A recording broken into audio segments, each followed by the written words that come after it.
and I should use my time to rail at our witnesses, and then you can just get back to us later. No, I won't do that.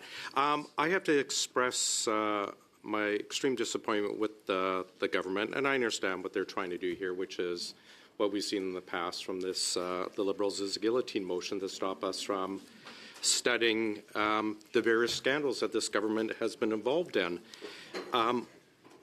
This issue we have before us today about the so-called late meeting for the public accounts is solely on the government.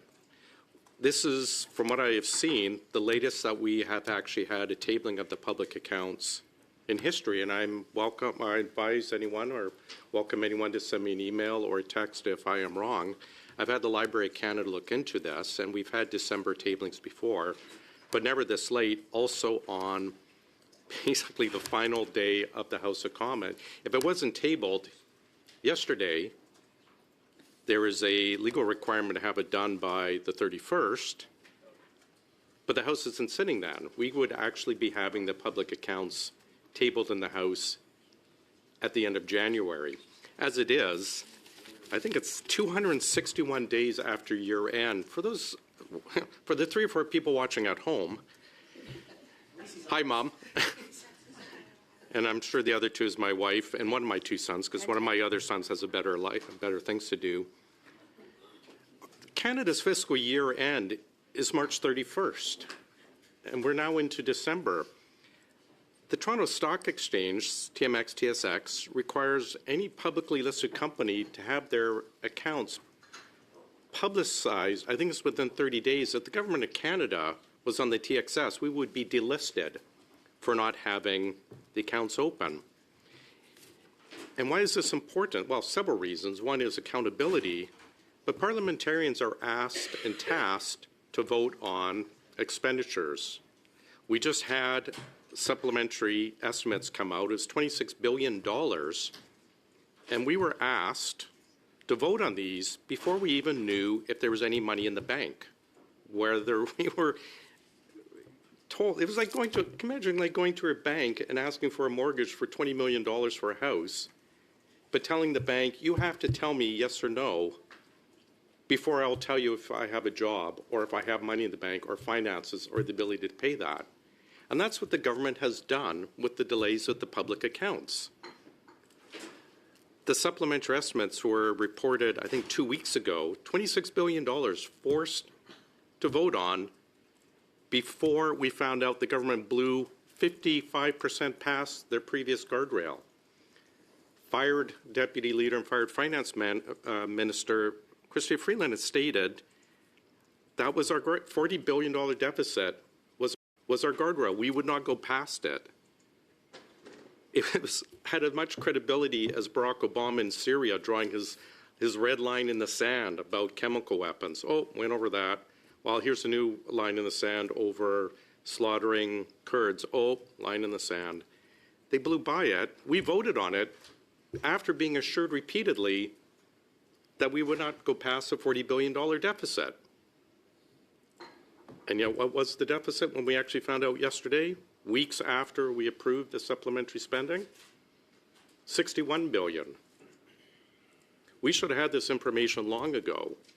And for us now to actually ask to work an extra day in the House of Commons to examine this money, the $61 billion, spending $21 billion blown past, and the Liberals say, no, it's inconvenient for us, we shouldn't be doing it. I'm happy to work day. I'd rather be back home. I had meetings planned in another city today that I've had to blow off again, but this is important. $21 billion. The Canadian dollar is cratering.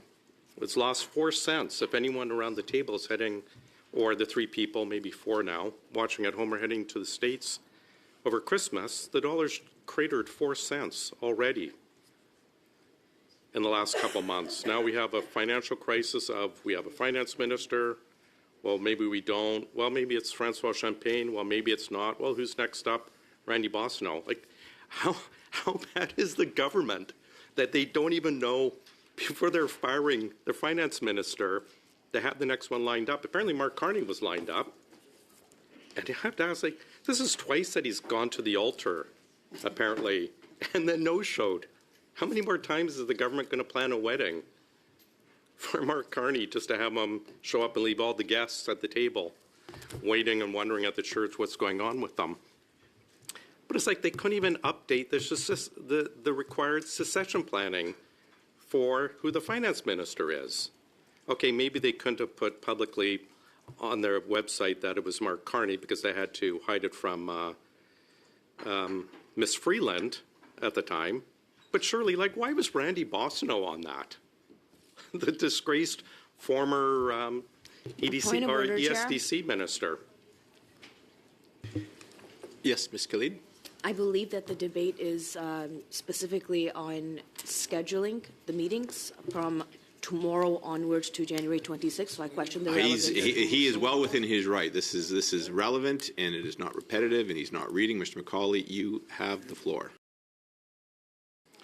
But again, you have to wonder, okay, we knew Friday, the government knew Friday that they were going to fire the finance minister at the time, and okay, except Mr. Forbes wasn't told, and he wasn't preparing the transition binder, which you think they would plan a bit better when we're in a crisis right now, a financial crisis, the dollar's cratering, and then we have Trump south of the border threatening 25% tariffs if we don't get our act together on the border and other issues and defense spending. Point of order, Mr. Chair. Just out of politeness for our witnesses, is Mr. McCauley planning to go on until 1 o'clock? This is not a point of order. No, but I know. This meeting is blown up because of you. Do not attempt to pin it on Mr. Because of you, buddy. Mr. McCauley. So, 24 hours, man. Mr. McCauley, you have the floor, please. I am shocked that Mr. Duran would deprive our witnesses of my Christmas offering to them of, oh, I've got lots of free advice and lots of questions. But in getting back for the third time, which again, the government has listed on their website, finance minister, unavailable, listed the industry minister, who of course is embroiled in the Green Slush Fund as well. And if a Canadian is wondering what that is, that's what's tied up Parliament, I think, for 10 weeks now, where the government is, this committee has ordered, Parliament has ordered documents regarding the Green Slush Fund, specifically around Minister Champagne and his predecessor, to be tabled, and the government's blocking it. So the minister embroiled in the slush fund is next on the list to deliver the full economic statement. He, of course, famously refused. A, I don't blame him. B, I just find it curious. But who was next on the list was Randy Bossino. And I have to question the competence. Like, surely someone would have said, who's next on the list after Minister Champagne? Surely someone. There's a lot of people in finance, a lot of people in the government, a lot of paid political staffers, a lot of exempt staffers.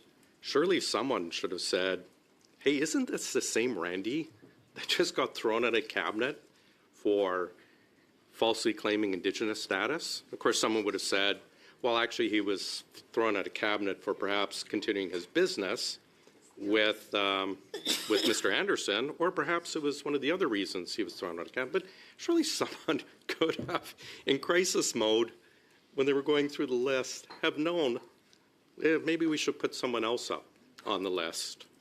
There are some qualified members even at this table who could have read the full economic statement quite competently. And I mean that sincerely. But surely someone, no, I think you could have, sir. But seriously, like, I mean, I know. But maybe other Randy is sitting in Edmonton Centre enjoying his last few months before the election, where before he gets thrown out, thinking, hey, I'm next, I'm back in cabinet. But no, Randy, you're not. Instead, what happened? I think it was the miscalculation. No, and I agree with Mr. Duran, who's saying don't measure the windows for curtains before the election is happening. But I'm pretty sure I can safely state that Edmonton Centre will not be returning Mr. Bossino to the House of Commons. Sorry, Randy, if you're watching, but there's guessing, there's hoping, and then there's reality, and that's just the reality, I'm afraid. But again, what ended up happening? We had, I think, it was the Liberal House Leader ended up coming in with a full economic statement, dropping it, and then fleeing. So we didn't have an attempt to actually address a full economic statement. But getting back to the public accounts, I accept some of Ms. Boudreau's comments, but we have seen a massive increase in the public servants. Surely there was a transition plan for the Comptroller General's office. Mr. Houpé left, but there's lots of people in the department who are very competent, who could have certainly achieved this in time. Where I have great lack of faith in some of the explanations is this is the same government, the same department that famously a couple years ago reopened the public accounts after they'd already been signed off on in order to stuff money back in to show perhaps a better reason. We actually ATIP'd, this is I think 3 years ago, we actually ATIP'd to access information, the information around that, and we're still waiting. Some of my ATIPs will actually be eligible for pension before NDP leader Jagmeet Singh will get his pension. Maybe that's when the government will actually release those. But we have now the administration government that has, for the first time since Confederation, reopened public accounts, stuffed money into the previous year, closed the accounts. Then we have this year, the latest ever, and then we hear some of the reasons why. $16 billion more put in for contingent liabilities, and I accept that the $16 billion is fully legit, but I have to wonder, April, when the budget came out, actually I think it came out after the beginning of the new fiscal year, this money wasn't in there. Like what happened in the short period between that and now where all of a sudden there's $16 billion? And that was a question I was asking, because the wording is very specifically about items that are basically assessed as likely to result. So basically what happens with the contingent liabilities, lawsuits, or other obligations, when they mature enough that, yes, it's going to result in a settlement, that's when they get put on the books. So what's happened between the budget coming out and very recently that they delayed the public accounts to be put in? I would like to actually ask the witnesses here, but of course the Liberals are blocking our ability to actually ask those questions. And again, well, I would certainly like to ask them. I would ask them right now, but I don't think they're allowed to take the floor. Perhaps they can sign up to be on this speaking order afterwards. But it's a great concern. I mean, we have late public accounts. We had commentary about the pensions for the public, the surplus, and I have great concern actually over the surplus for a couple of reasons. One, I believe the Treasury Board and the government uses a false discount rate. We actually saw some internal documents from the government about the pensions explaining their excessively high, in some people's views, discount rate for the funded portion of the public service pensions. But their explanation is we can have a high discount rate because we can take higher risk, or we take higher risks and get higher, or we get higher returns because we take higher risks. We can take higher risks because the taxpayers are on the hook for any losses. So instead of using a real return bond that we use for the unfunded portion of the pensions, I think the pre-2005 portion, we use an artificial high number, which actually perhaps hides a lot of the liability that this government has on public service pensions. The C.D. Howe Institute has guesstimated it to be about not a surplus, but an $80 billion deficit if you used real return bonds like other pensions do. And if you look at the public accounts, I haven't got them, they haven't been printed. I think apparently PSBC, Public Services, takes 2 weeks to print a book, 3 books the size like this. Chrystia Freeland managed to get her new book out in a day's notice, in 2 days into chapters, but the government takes 2 weeks to print a book like this. So we don't actually have it here. It's only in PDF portion. I'd like to be able to look it up, but I can't. But I'll actually explain where what the discount rate is. But getting back to what I was talking about, my concern with the pensions, Ms. Boudreau explained that was one of the delays. My belief is, well, if the pension surplus is recognized in this fiscal year, which started April 1 of this year, then that money would be recognized in this year. It would not go into previous year.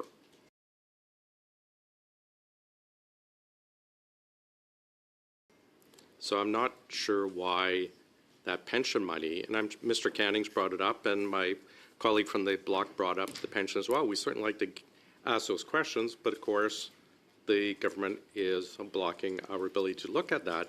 Government's blocking our ability to look at this whole scandal of the finance minister getting turfed on a Friday, but still told she has to come back and present the fall economic statement, take the fall for being $20 billion over, and then take a new role in the cabinet where she has no staff or no power or anything to make way for Mark Carney. I appreciate Minister LeBlanc stepping up to take his role as well. Perhaps it'll make it easier for him to access Clam Scam 2 or some other favors for the family as he has done in the past. But it makes you wonder, like, we knew Friday, the government knew Friday that Minister Freeland was going to leave her role. We're in an economic crisis right now. We're into our 6th quarter in a row of GDP per capita dropping, which means the wealth generated per person in Canada is dropping. We're now at the same level we were 2018, whereas the U.S. has gone up, I think, 25%. We used to be almost even GDP per capita in this country. We're now at about 50, I think we're at 55,000 U.S., and the U.S. has shot up to 81,000. Ireland, which people used to flee Ireland for economic reasons, as my great-grandparents did, now has a GDP per capita of over 100,000 U.S., and we're at 55. But I digress. We are in this economic crisis of a collapsing economy. Unemployment is up to 6.8, 6.9%. Who knows if it's going to break 7. 10% in Toronto, 8% in Edmonton. Again, 6 straight quarters. Former Bank of Canada Governor, Mr. Palaz, stated we are in a recession. We're not in a technical recession of 2 straight quarters of GDP decline. He states we are in a full-blown recession, and the numbers show it. The only thing hiding that is the out-of-control immigration growth that even the government has stated, yeah, we let go out of control and we have to cut it back. So on one hand, it's like, well, they're flooding the country with new people when we don't have housing for them, we don't have hospitals for them, we don't have doctors for them, but it's propping up the economy, the GDP, and they're hiding behind that as saying, oh, we've got the best economy in the G7. Mr. McCauley, that was a pause. I'm going to take a minute. I'm going to very soon dismiss the witnesses. I suspect Madame Sinclair would like to speak before I do that. Would you yield? I'll put you back on the list. I know you're on a roll. I don't want to interrupt you, but I do want to be respectful. So you can decline me, but it was just to. I have so much more, but I'd be very happy to allow Ms. Sinclair Deguiné to sub in for for a moment. I will move you down. I'm going to turn to Madame Sinclair Deguiné, please, and then I will come back to the witnesses. Merci pour votre générosité. Thank you for your generosity, Mr. McCauley, and thank you, Chair, for suggesting the idea. I think it's a real shame that while we had witnesses and we had so many questions to be asking them, that a motion was moved at the beginning of the committee. Mr. Drouin, it's customary that the motions are moved in the last round to allow parties such as the Bloc Québécois and the NDP to make their points rather than encouraging a filibuster from the Conservatives.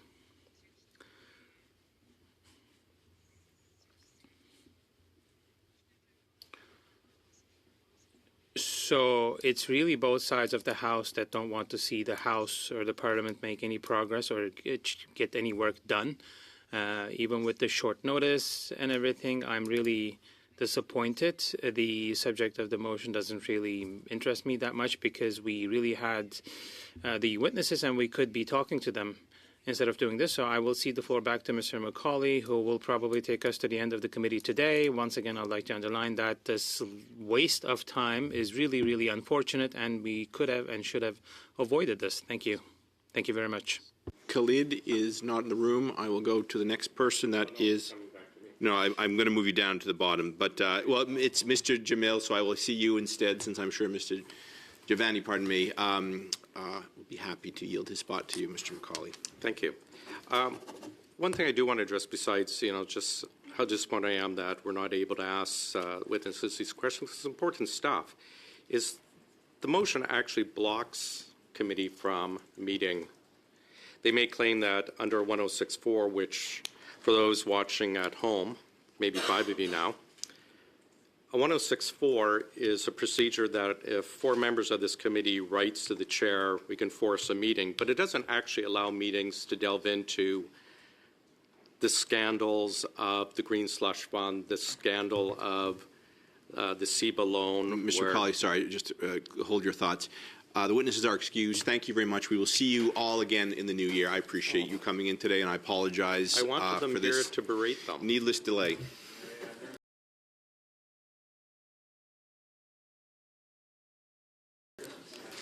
Merry Christmas, yes. Mr. Macaulay, you have the floor. And as the witnesses leave, I just want to yell at them a bit more. Merry Christmas. I appreciate your attempt to get the public accounts to us before Christmas. The 1064 does not actually allow meetings into the scandals. All it allows is a meeting to decide whether they're meetings. And we could end up having 4 members from different parties sign the 1064. We could come to Ottawa, present a meeting to discuss some of the scandals, such as the Green Slush Fund, such as the finance minister getting fired right before right before the full economic statement, with a $60 billion deficit that is causing the dollar to drop, causing uncertainty, and as the papers say, giving a gift to Trump in his fight against us with his tariffs, because it shows us as weak and chaotic. We could just have the members of the government with their coalition partner with the NDP immediately move to adjourn the meeting. So this is a false outreach that the government will put forward. Oh, you could have a 1064 any time in January or February or break week. But it's not really true. As we saw years ago with other times we've had 1064s, we get here and the government and the coalition partners say we don't want to work on a break week. We do not want the committee looking into our scandals. We do not want a light shown on this disaster of a government. So I reject the argument, oh, we could have a 1064 anytime. We can't. The reality is the government could still simply move to adjourn that or block any meeting, period, as we actually had in the past. I think on ArriveCan. So, getting back, there's one of the things, and it's unfortunate the Auditor General has left because one of the issues that she brought forward in her opinion, it's actually not in the public accounts itself. You have to look online for her commentary, because the public accounts, by the way, is, I have to say, I'm very disappointed. It's gone from a audited opinion to a propaganda piece for the government. If you read some of the, I'm going to call it what it is, a lie, the government talks about the carbon tax being revenue neutral, but it is not revenue neutral. To say so is a lie. And here we have a government document signed by the Comptroller General, signed by the Receiver General, signed off, delivered by the Treasury Board, signed by the Auditor General, where you have copy, not the numbers, but you have copy, editorial, which is government talking points, in this case specifically a lie, because the carbon tax is not revenue neutral. The carbon tax has a GST. Alberta alone would be paying, I think, it's $100 million in GST just on the carbon tax. The carbon tax also does not, on a straight revenue neutral, would every penny collected from taxpayers would go to taxpayers. It actually does not. Some is diverted to government operations.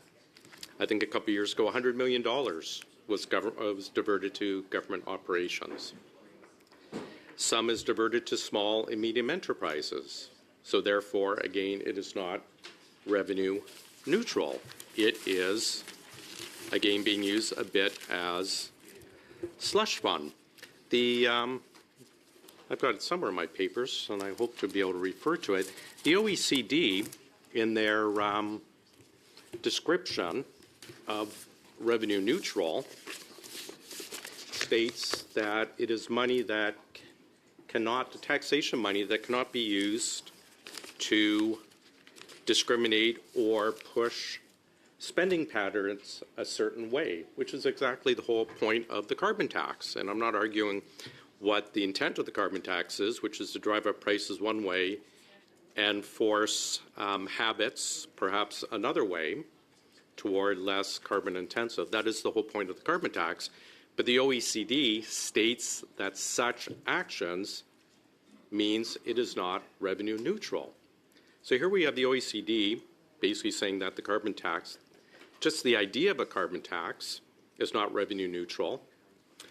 Also, of course, we had the oil carve-out for people from New Brunswick, like our chair from the wonderful province of New Brunswick and other provinces in the Atlantic Canada, where the Liberal government cynically did a carve-out and told those in Alberta and Saskatchewan suffering through -40, we're going to tax you extra to heat your home.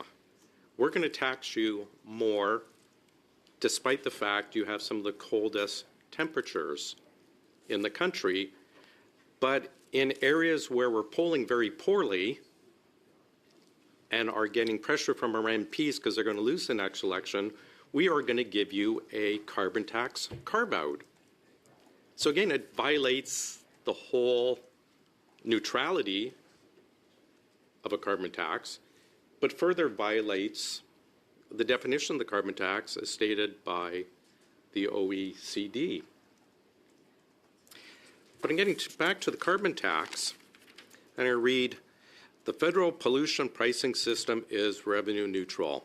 This year, they've added a bit of a disclaimer. Over time for the federal order, Mr. Chair? government. Now, Yes, Mr. Durian. You'll notice where I'm going. I thought there was no reading allowed during filibusterings. I am quoting from something. Yeah, you can cite, but yeah. So if you just bear that in, Mr. Durian is correct. I am not saying you're reading. No, I am back to you. Yes, you can Chair, cite. You can yes. I can You can cite it as, verbatim. and as you're doing, continue. Thank you very much. And before I was interrupted by such silliness, the federal pollution pricing system is revenue neutral over time for the federal government. Of course, in the House of Commons, repeatedly the government stood up and said it's revenue neutral. Previous public accounts, it's revenue neutral. Now it's revenue neutral, but over time. Perhaps the budget will balance itself over time for the federal government. You can't have an accounting number being stated as a certainty over time. It's either revenue neutral or it's not revenue neutral, and it is not. I want to continue with other points from the public accounts, and I'm happy to paraphrase them if I can't read the public accounts verbatim. One of the things it states is, government will announce that starting in fiscal 2025, the share of fuel charge proceeds returned to Indigenous governments, which is fair, but that's a policy statement, will increase from 1% to 2%. So then I have to ask, where is this extra 100% increase for the proceeds coming from? And I'm not criticizing the policy decision. they should actually back it up, because there are areas where certain Indigenous are maybe requiring a lot higher increase, more rural, further north, than perhaps southern ones. I'm thinking of the Inkamip band in First Nations in BC, which has phenomenal wines, phenomenal hotel. I think they're a lot less affected. Okay, BC is not part of the backstop, but as an example, a lot less affected by cost of heating than perhaps the McLeod up by Fort McMurray. So I wish they'd actually backed it up with actual, we're going to do it from 1%, increase them from 1% to 2% based on this information, or we're going to do it based on need as opposed to we've increased it. Look at us. Look how virtuous we are. They should actually back it up. But again, where's that extra 1% coming from?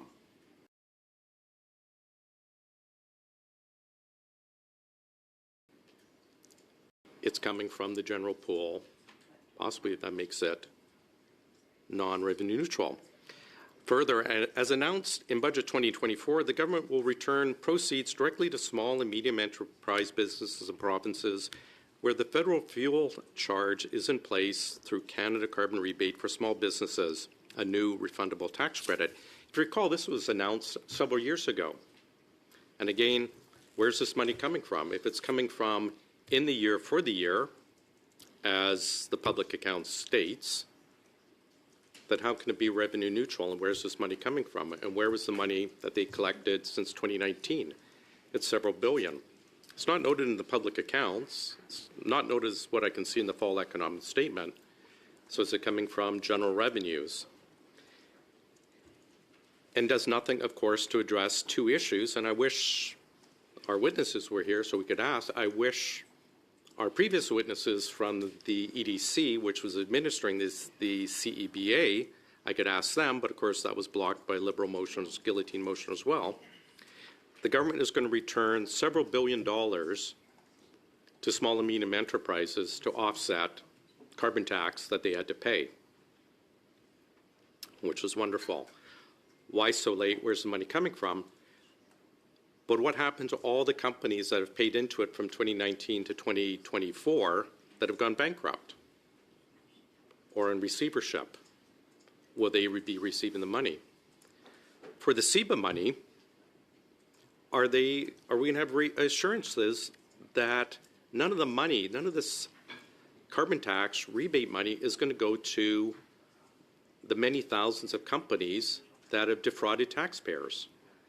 I think it was 1 out of every 11, so 9% of the 100,000 some odd businesses that received CEBA money were ineligible. $3.5 billion so far that we know of. It's probably a lot more. The AG believes so as well. But what assurances are we going to have that the government is not going to be sending carbon rebate checks to companies that owe taxpayers that money back? I wish I could ask, but of course we cannot. When is the SME rollout going to be? And where is that money coming from? Is it solely from small and medium enterprises? Has it been put into a separate pot of money? We don't know.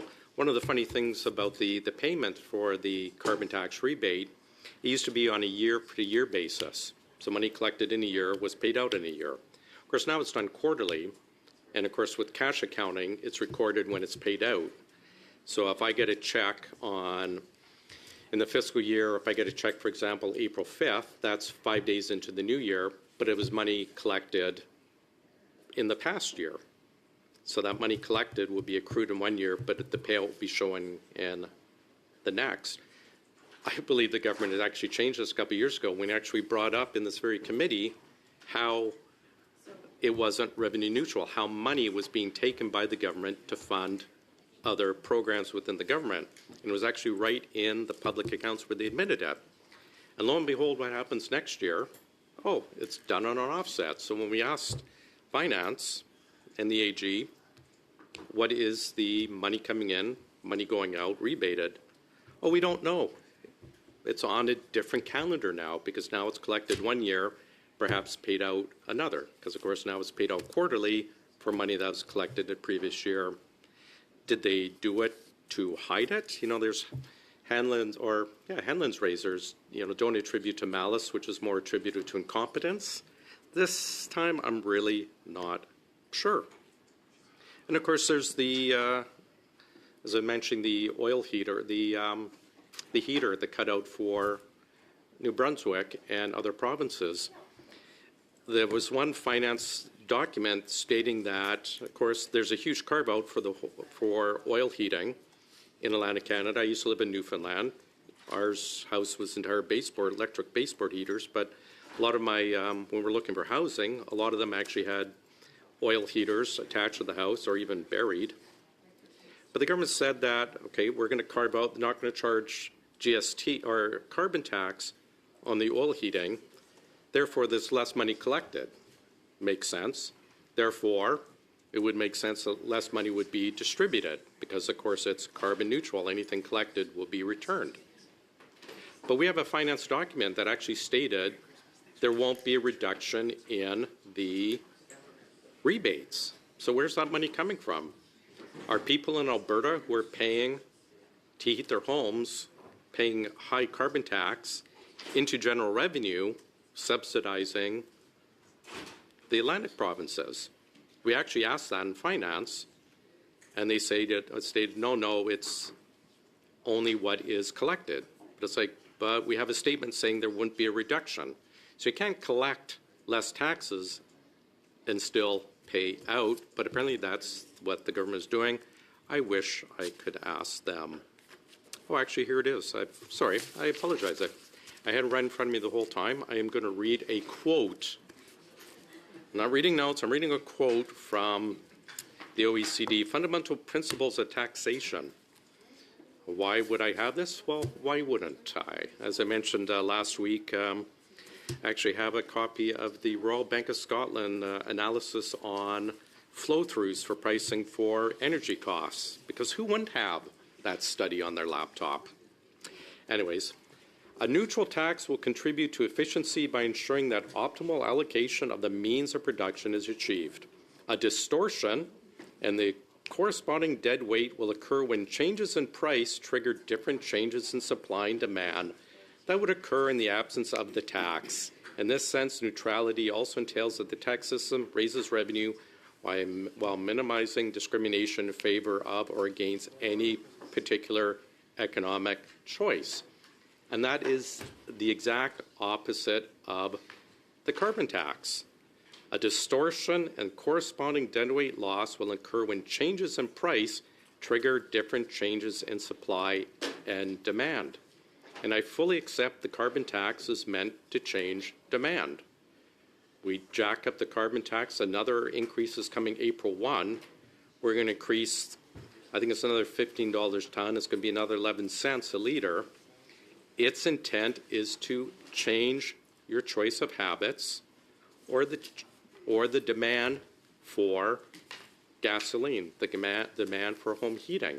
The very fact where the taxpayers in Alberta are subsidizing extra folks in Atlantic Canada for the, I can't remember the name of the heaters, the heating pumps, means that we are affecting choice and demand, because the demand in New Brunswick for heating oil will drop. The demand for heating pumps should increase again, but that's part of the plan. But it violates what the definition of revenue neutral is. So here we have the government of Canada pushing in public accounts, which is accounting. And again, you can have a different opinions on, or you can't have a different opinion on the accounting books. 1 and 1 equals 2. I actually have this argument all the time with my associate from Winnipeg North, who I take great joy in teasing, and he takes great joy in teasing me back, and we have a fun relationship that way. But I asked once in the House of Commons, he was going on about cuts to CBSA, and I pulled out the public accounts from 2016 that actually showed the Liberal government cut spending in CBSA, and they cut spending in 2017 as well. And the member from Winnipeg North got up and said, well, it wasn't really right that I was quoting statistics because these things aren't always true. And I'm thinking, well, you know, public accounts don't lie, so someone is lying. The numbers do not lie. Revenue neutral is not true, and yet the government puts it in to the public accounts. They're lying in the public accounts, misleading parliamentarians in the public accounts, misleading Canadians in the public accounts. We have a government that's reopened the public accounts for the first time in history for political reasons. We have them apparently, I think this year, delaying the public accounts till the day before the House rises to hide the fact that the deficit blew past the failed finance minister's projections, her line in the sand. Public accounts were signed off on December 9th. But the original report had, first go round, had gone, I understand, as early as September 30th to the Auditor General. We knew what the deficit was before it was tabled. But why didn't the government release the public accounts? I don't believe the false reason about the pensions, because again, Public Sector Accounting Board rules that revenue was, the surplus was realized in 24-25 fiscal year. So it would have no bearing on the past year. Zero bearing. And yet they trotted that out as a reason why the public accounts were delayed. I believe the government delayed the public accounts so that when we asked what the deficit was in November, they would not have to tell the truth.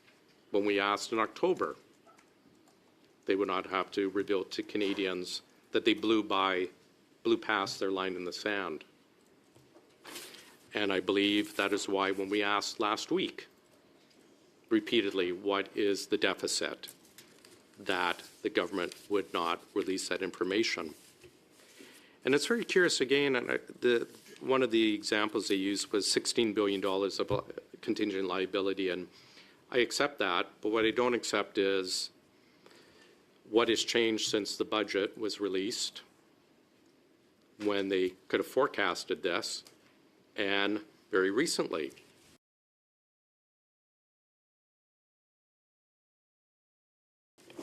And it's not the only thing that's very different from the budget, which again was released not that long ago, just a few months ago, and what's in the fall economic statement.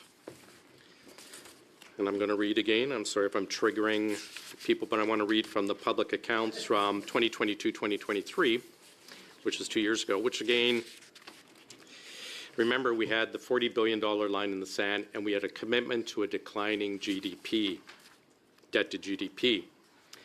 The accumulated deficit, the difference between liabilities and assets, or federal debt, stood at $1.236 billion, so $1,236 billion, so $1.236 trillion at March 31st, 2024. The accumulated deficit to gross domestic product ratio was 42.1%, up from 41.1% previous year. So it's up. The government remains committed to its fiscal anchor, reducing the federal deficit of its share of the economy over the medium term. So again, it is up. The government says we're committed to our fiscal anchor. Remember how many times the fired deputy minister stated they're committed to their fiscal anchor of $40 billion, which of course turned to be $61 billion, but they put that in the public accounts. So what's in the public accounts for this year? The accumulated debt, oh, here we go again. Accumulated debt was up from last year.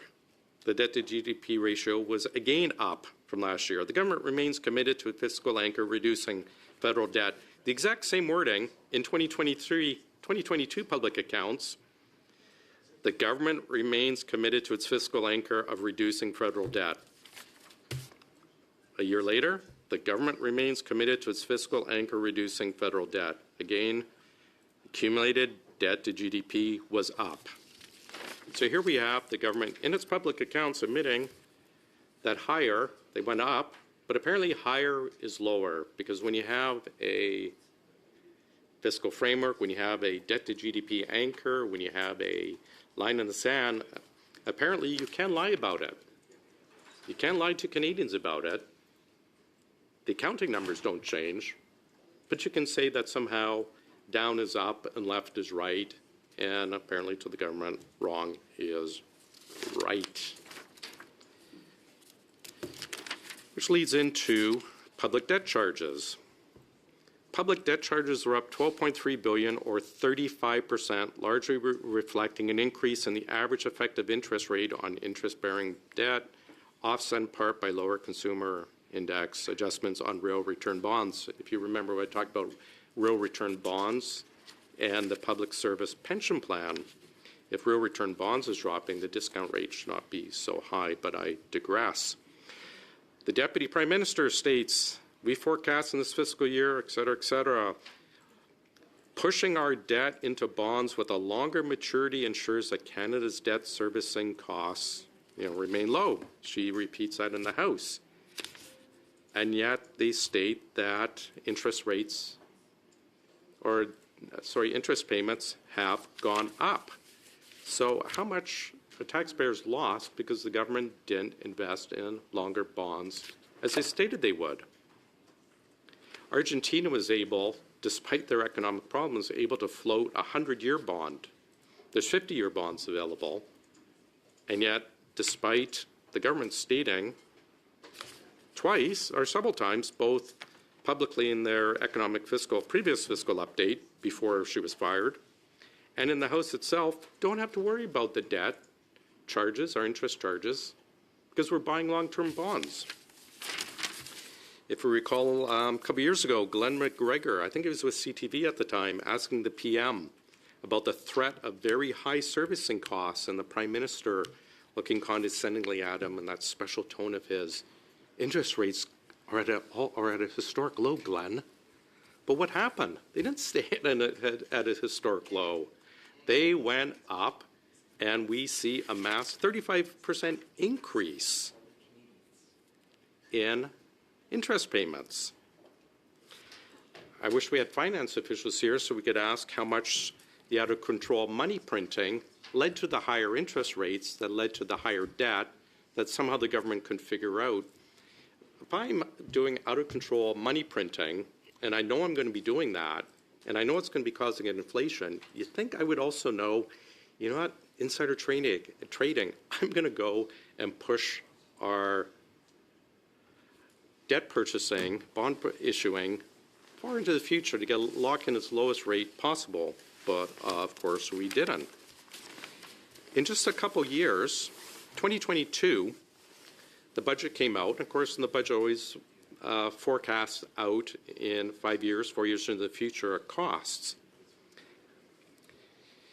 2023, 2024, 4 years going out, they projected $152 billion in interest payments.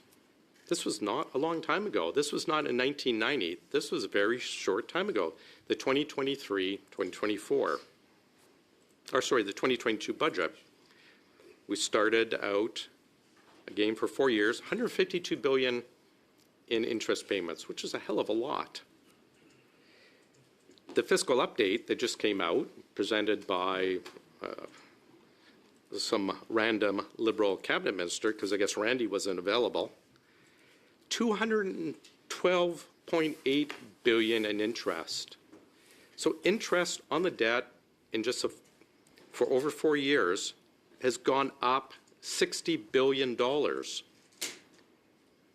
from the budget produced 2 years ago.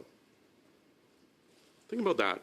This is how incompetent this government is, that they were out $60 billion. So it's basically 60 over 152 is, 40% higher interest rates to service the debt from just 2 years ago.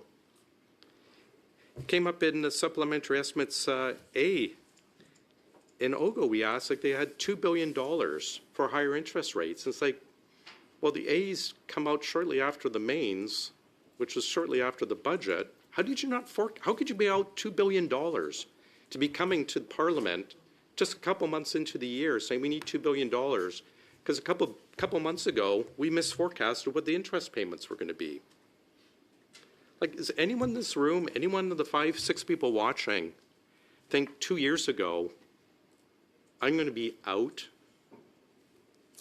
that much? I'm going to work out the exact total. Bear with me here 2 seconds. 39%. They're out 39%. I'm sure the government is going to try and argue, well, you know, things have changed, you know, the economy's slowing. But the revenue, as projected 2 years ago to the fiscal update, or the revenue increase over the 4 years was 17%, in the fiscal update, 4 years, 17%, and that budget that I'm referring to shows 16%. So they're forecasting basically the same revenue, but somehow they misforecasted 40%. All the brainiacs that we have in finance, all the brainiacs we have at Treasury Board, massive increase in amount of bodies, and yet somehow they were out by $60 billion over a 4-year period?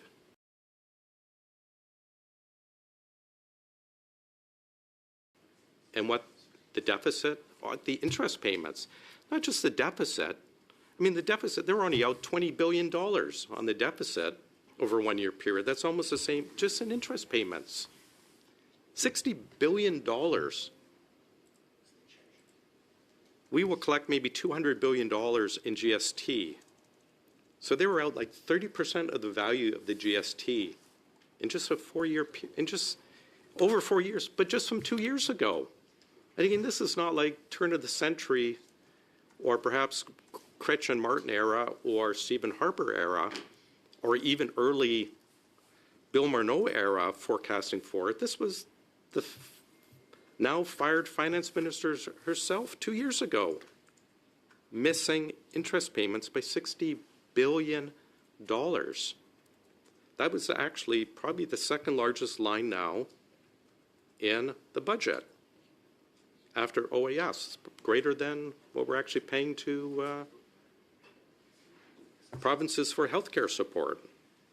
So I hope people remember that when they're waiting in line for 8, 10, 12 hours at their hospitals for care, that the government could have been spending, if they planned better, could have been spending money on healthcare transfers and hiring doctors instead of misforecasting $60 billion. Now, I know Mr. Cannings and Ms.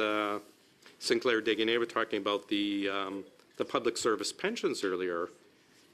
If I was a public service employee knowing it's the same people nominally in charge as this, I'd be scared silly.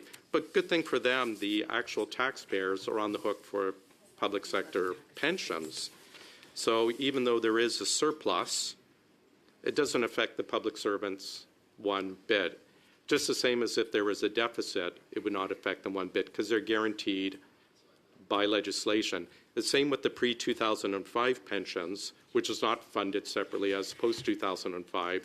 Pre-2005 is just funded out of basically general revenue. If you look at the actuarial statement for the year, it does show the two funds separately. I think the 2005 one is underfunded by $7 billion. So that should actually even be applied to the post-2005, which actually technically would bring the surplus below the 25%. So if anything, the argument is, why is the government trying to take that $1.9 billion in surplus, and what are they taking it for? The argument shouldn't be that there's a surplus and should go back to employees or should go back to with lower payments. As there is one public servant, there's one taxpayer, there are two funds, one is unfunded, one is overfunded. Why don't they count the deficit against the surplus, as any of us would do? If you have a bank account and a mortgage, you don't say, hey, I've got $10,000 in the bank, look how rich I am if you've got a mortgage of $10 million, or $10 million. You count the two of them together. So do companies, but the government counts these two separately. So again, to my colleagues, Mr. Cannings and Ms. Sinclair Daguenet, I think the questioning should be not what are they doing with their surplus, but how are they claiming it as a surplus? The government changed the law in 2019 in the budget, changed what the surplus would be. I wish we had officials here to explain why the 2005 unfunded portion is not being counted against that supposed surplus. And again, what is their intent to do with that money? Roll it in to reduce the deficit? Was Mark Carney going to step in and say, well, that was Chrystia Freeland's mistake at $61 billion. Look, we're in surplus. Look, we found $2 billion. I wish we could find out. We could find out next week in meetings, or 2 weeks in meetings, 3 weeks in meetings, but we won't find out if the Liberals have their way. Getting back actually to the public service pension, I wish we could actually have a bit more transparency about that fund. As I mentioned, they don't actually own stocks and bonds like a lot of us think they actually have. When they declare that their fund is up X percent, it's based a bit on market capitalization and based on, I think, Kentucky windage, but not an actual firm amount. The Auditor General actually referred to it in her notes from her last public accounts report from last year, concerns about how they were working out their valuations. The same with CPP, how they actually come up with their funding. And speaking of CPP, I wish we had the officials here we could ask again, as I do each year, about how the government works out their lowest net GDP. Because when the government talks about their net GDP, they count the CPP money as an asset, but they don't count the liabilities, what they owe to grandma, grandpa, myself in 5 years. Unfortunately, I'm that old. But they don't count the obligations. But they count the assets. And so when the former and fired finance minister would stand in the House and say, we have the best net GDP ratio in the G7, it's not, well, it's true under her formulation. And as the former deputy minister for finance said a couple years ago, it uses mental gymnastics to come up with that number. The Fraser Institute uses numbers. This is an IMF says you can use this. But when you use OECD calculations, we're actually 22nd out of 29. We're the 7th worst for debt to GDP. What brings down our debt to GDP is counting CPP. So I actually posed the question. It was Mr. Sabia at the time, was the deputy minister, and his ADM.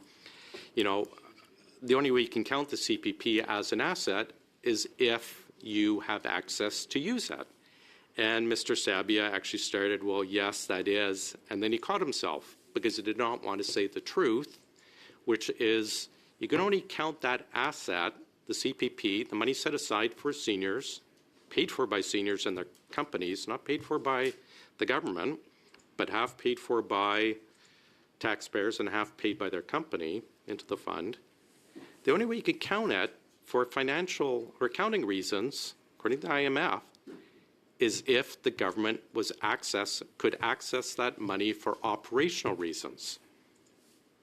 And that is the dirty secret about the government stating their net GDP ratio is the lowest in the G7. Yes, the U.S. is a basket case, but you can never count the U.S. out, and it doesn't take much for them to flip things around like Bill Clinton did. They actually ran surpluses. They have the ability to gear up. Germany actually, I think, when you look at their numbers, actually has a lower net debt to GDP than us, and they've just announced $100 billion in tax cuts, so they actually will be moving further ahead. But we're only net, we can claim we're only the lowest when you count the money for the CPP. I think it's $700 billion, but you don't count the liability. So anyone who's watching at home who is collecting CPP, or perhaps your parents are collecting CPP, know this: when the government talks about having the lowest net debt to GDP, it's because they are counting not what's owed to our seniors, but what is set aside for the seniors, knowing that they can only count it in accounting lingo if they have access to the CPP for operational reasons. I don't think the government's going to do that. It would be suicide, and I'm not saying the Liberals would, but they're lying to Canadians when they're saying we have the lowest debt to GDP. If we compare it to the OECD, apples to apples, we are 22nd out of 29. We are the 7th worst for debt to GDP. I see the chair's Thank you. Yeah, Mr. Fiscal, I'm going to interrupt you. I just, we are out of resources, but I'm going to take 30 seconds. In the spirit of transparency, Mr. Durian, this is not out of spite. I'd already signaled this to one other opposition member. I am planning to have meetings in January. The week of January 2 over 7 and 9, and several over 20 to 23rd. You'll be receiving notices on this. So I have endeavored to work the best I can with the schedule the government has outlined on these documents. Point of order, and I am Chair. sorry they do not line up Chair. with your schedule. This meeting is adjourned. Point of order, Chair. Yeah, right.